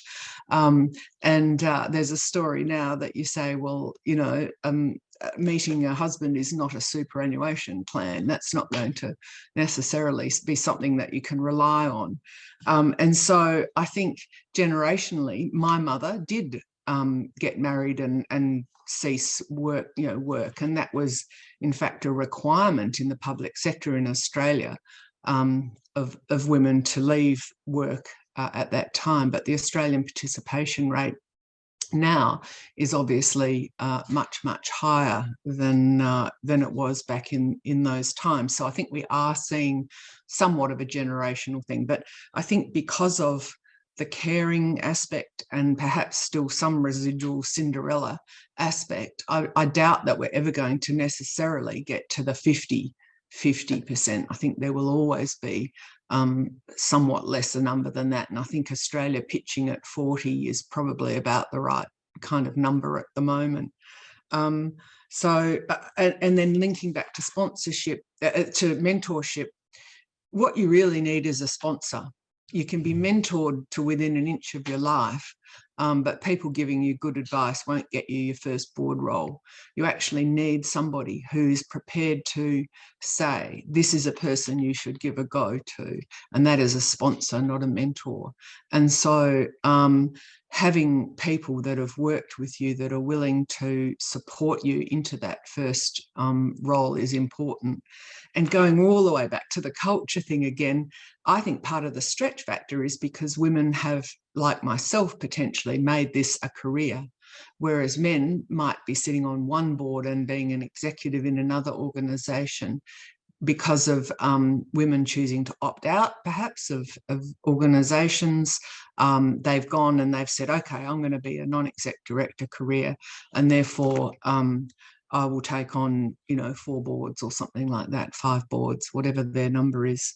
So apologies, that's all a bit kind of I'd like to mind map that, but all a bit interrelated, but I found 3 more C's for you. I hope that helps. Thanks, Fiona. We might have to compile these. I think we're up to 7 C's now. So So we'll have to document all that. No, some really succinct and concise insights there, which touch on several points. So thank you so much, Belinda. We might bounce over to you to comment and reflect on some of those from an Australian perspective as well, please. Well, I have to say that Fiona has already taken some of my reflections, so I'll have to dig a little bit more deeply. I wanted to comment on generational change, and entirely the comment which Fiona made, I agree with, about women are now looking at board roles as a career, and that is definitely a generational change. In fact, I would say it's a generational change, between my age and younger women, because not that long ago, board roles were seen as something you did when you finished your executive career. More for men, of course, than for women, but that was the general trajectory. Whereas there is certainly an increasing focus now on picking up board roles earlier in one's career in association or linked with the executive role as part of one's own development and as part of contribution. So I do think that that is a generational change that is going on, which means that there are actually a lot more women, particularly younger women, looking for board roles than there might have been even 10 or 15 years ago. There are, in the groups that I'm a member of, there are many women in their 30s and 40s who are actively looking for board positions. So in a sense, the competition is hotting up, if you like.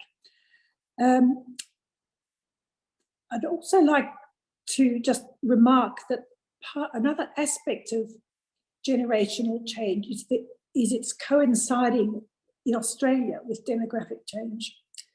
And from that, we're seeing a much greater focus on the other diversities, particularly cultural diversity. So it's certainly not a well-kept secret that in Australia, the predominance of people on boards are of Anglo-Celtic background, whether they're male or female. And with the multiculturalism of Australia now, that certainly doesn't represent the demography of Australia. And so there is increasingly voices trying to put cultural diversity on the agenda as well. And then you intersect that with women, and you've got women of culturally diverse backgrounds finding it even harder to sort of push onto boards. But I think that's a whole other area of discussion, which is fascinating, and that I have some association with. Another remark, I just pick up on something Fiona said about the 40% target. I think we should just remember that and the top end of town, and I suspect she's probably right with regard to that sector of the economy. But when we look at other sectors, such as the huge not-for-profit sector, you actually will find many more women and much higher representation of women. Of course, many of these positions are not paid, which probably speaks for itself. But the capacity of women to execute board roles is definitely being demonstrated more broadly than that 30 or 40% factor might indicate. My final comment would be about an expression that was used by several of our panelists about women dropping out at different stages in the pipeline. I must say my hackles rose a little bit at that, because I think actually it's not, dropping out suggests a sort of a choice and perhaps a sense to be there.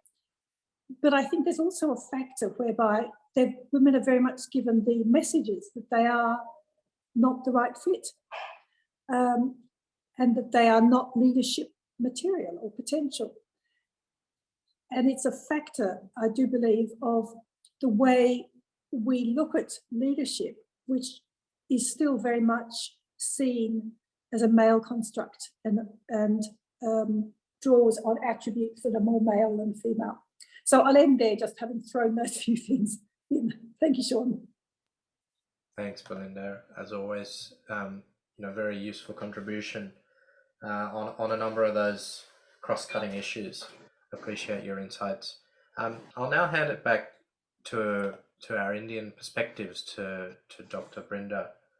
to share her insights or reflections on some of the comments made earlier. I will note, Brinda, that there's actually a question here from one of our attendees asking you, perhaps touching on one of your earlier comments about the pipeline of talent in India and to what extent the Indian diaspora now located outside of India could potentially play in promoting gender representation on Indian boards, and whether virtual representation, presumably from abroad, could overcome some of the barriers that you mentioned. Thank you, Sean. I think, first of all, I would like to say thank you to Sean, Rajiv, and Michael, because it is their presence really which has added to this present panel and the richness of this discussion. And I think it's not just the women supporting other women, that's very important, but also the men. So this change in mindset which these people have been able to bring about is very important. Change in mindset and in helping to prepare the pipeline. Your question of whether the Indian diaspora can contribute, yes, it's very important. And I not only the Indian diaspora contributing here, but also the Indians here contributing to the companies abroad. In one of the companies that I'm on, we have a Japanese person. It's a Japanese collaboration. So we have a Japanese representative. And so far he's attended online. Well, sometime maybe he would also be able to come and participate in the board meeting. So yes, I see no reason why this should not be the next step, and why we should look only at the pipeline existing within the borders of the country. I think it should be opened up. It's a very good suggestion, and I really hope it is taken up. Another thing is, I would say that about the attitude of the people on the company. So some of the I chair one of the NRCs, and another company I chaired the stakeholder meeting, the Stakeholder Relationship Committee and Customer Service Committee meeting, which is ESG also has now got added onto it. So it's the opportunities that you are given and the way you are able to use these opportunities to help the company grow in the environment.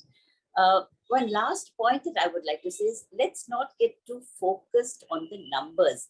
Yes, it can be discouraging, especially in the Indian context, if you look only at the numbers.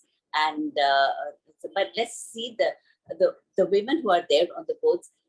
Let's give them the opportunities and see how best we can get them to contribute to the company, to the society, to the environment. I think let's make a beginning over there.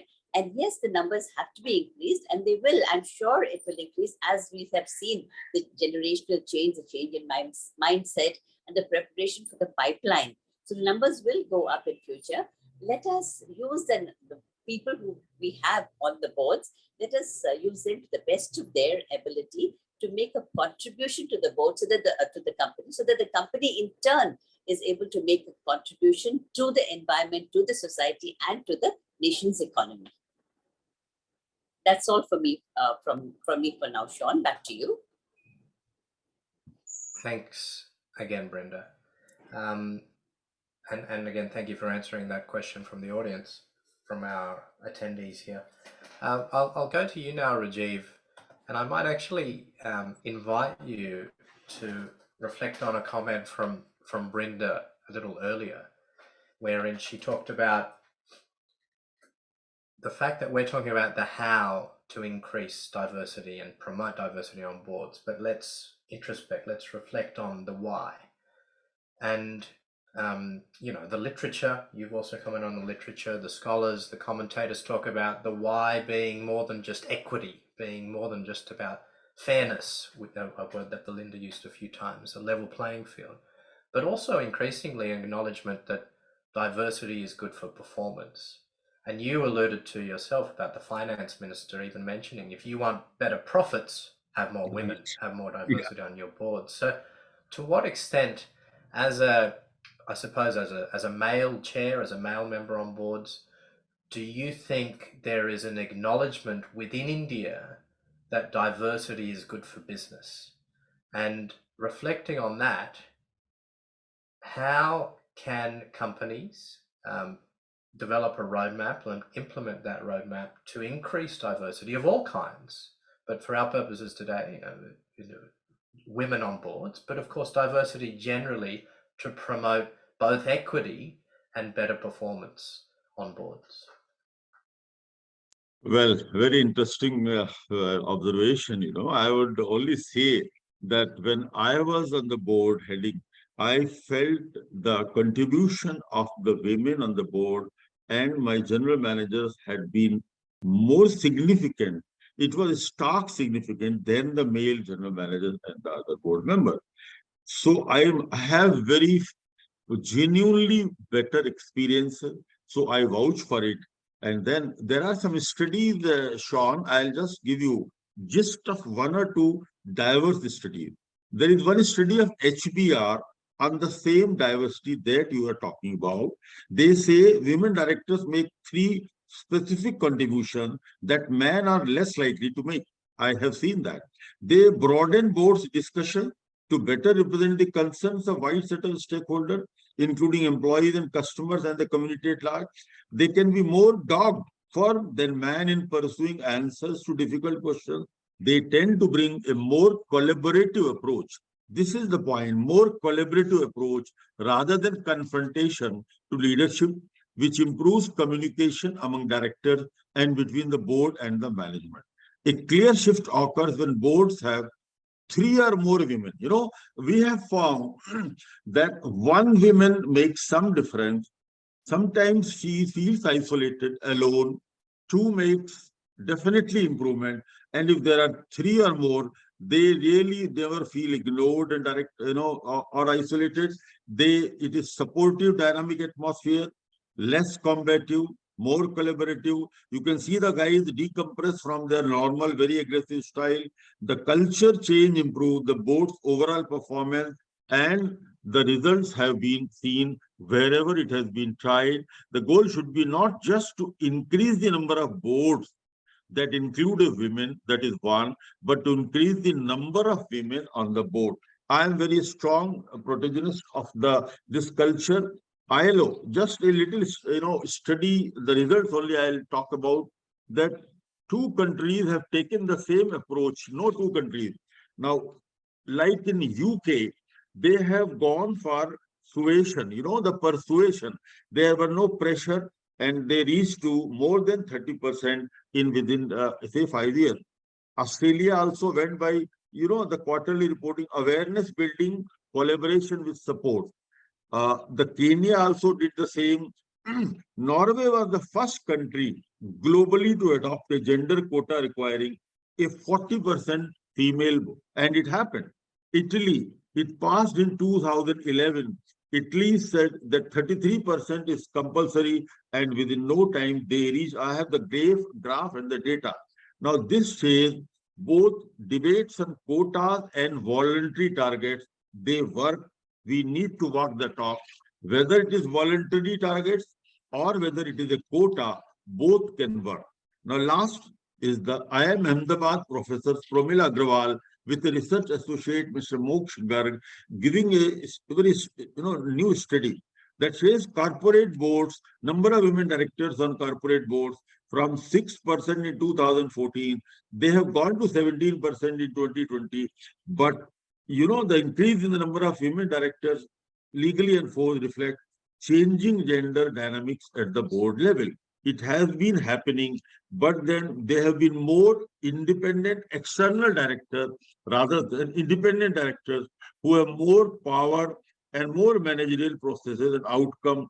So this is required that more senior executives at top management, at senior management, and on the corporate boards, more than 1, rather 3, if possible. And I am confident, like Dr. Brinda, that soon is it likely to happen, maybe next 3 to 5 years. Thank you. Thank you very much, Rajiv. And I like that optimistic note to finish that, your insights there. I'll invite Samyukta to sort of deliberate and provide the last comments and reflections on the other panelists' insights from earlier. Thanks, Sean. As the other panelists have shared, I think we're in exciting times. We have, at least in India, we've made phenomenal progress from 2014 to now. And I'm very optimistic that, we're on the right track. It does require a societal change. We need to, provide women the support ecosystem that they, require. A lot of this requires, enabling women to network at work. Studies have shown that networking is something that doesn't come intrinsically to women. Women tend to do their jobs and go back. Men tend to, spend a little more time networking. And we all know how critical that is in career progression. Again, women shy back when it comes to owning your own success at work, proactively asking for feedback and asking for promotions. Those aspects come naturally to men, and women shy away from actively asking for a salary hike or a promotion. Aspects that all go into furthering your career long time. And of course, putting family first, right?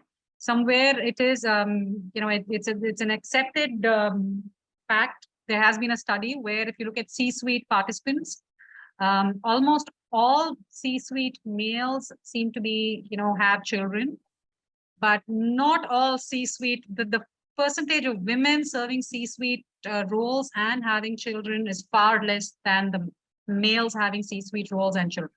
It just goes to show that men have it easier balancing a family and career aspirations. And at some point, women have had to choose between a career and a family. And, they've chosen a career or a family and so on. So, these balancing aspects, I think women have been doing it, and lots more support needs to be done to enable them to do it well.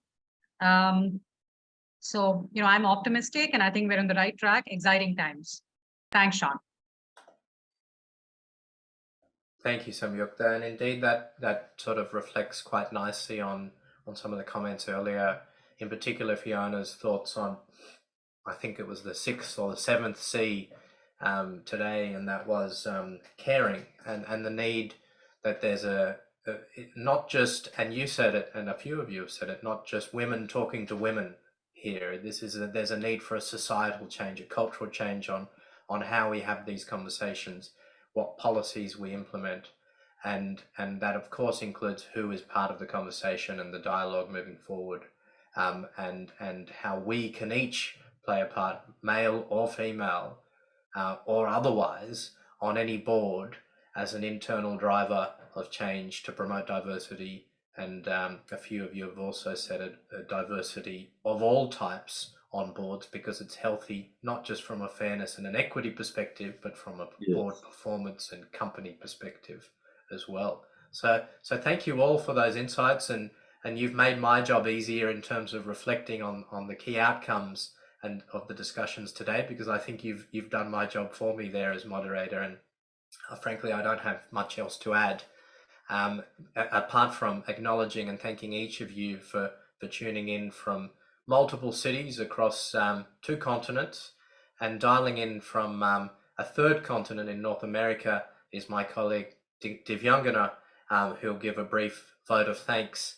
But before Divyangana does that, I'll just remind people that in about an hour from now, we have another session, and we're delighted to have a session with more panelists talking about the external drivers of promoting diversity on boards. And we've got representatives from recruitment firms, from government, from a shareholder perspective.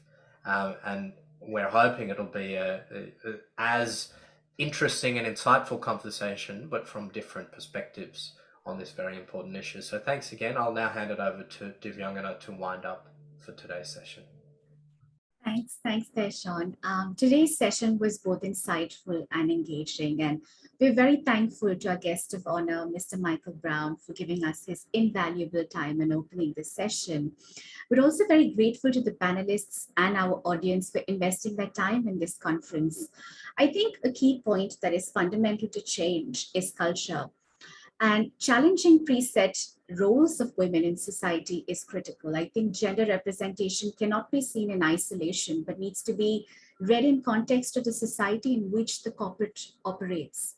I close by saying strategies aimed at addressing cultural concerns, discussing perspectives of both men and women, which from this particular conference I saw was a bit in contrast, although it did seem to converge on some aspects, will be pivotal for progress. Otherwise, we will be only left debating with data, but not really considering how that data really fits into society and what society can do with that particular data. So thanks everyone for that insightful conversation, and also for bringing different perspectives from different industries, particularly banking, particularly technology, and just overall education in general. So as a housekeeping issue, our second conference will be taking place after 1 hour. That is from 12 noon to 1:30 p.m. India time. And that would be around 4:30 p.m. to 6 p.m. Australia Eastern Standard Time. And we warmly invite you to join us for it. The Zoom link for our next conference has been placed in the chat box. So happy for everyone to come in if you've got a little bit of time, and we'll reflect over the second component, which is the external drivers. That's what are power structures outside the companies and how can they facilitate change within companies. So thanks everyone for joining us today. And we close the session now.